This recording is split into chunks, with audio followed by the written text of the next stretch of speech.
शहर कढण लॻ ते वलारी जे ॻोठ हाजी ख़ालिक आराई में ज़हरीली लस्सी पीअण सबबि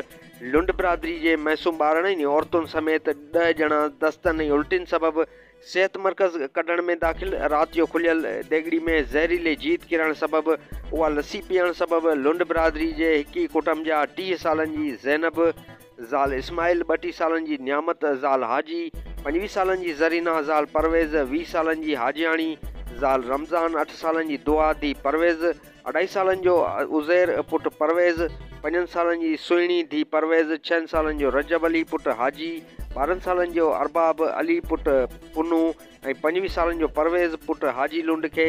जुलाब, उल्टियूं ऐं साह जी बीमारी थियण बैदि बर वक़्तु सिहत मर्कज़ कढण ॾिनो वियो, जिते डॉक्टरनि बर वक़्तु संदन इलाज करे संदन हयातियूं बचाए वरितियूं।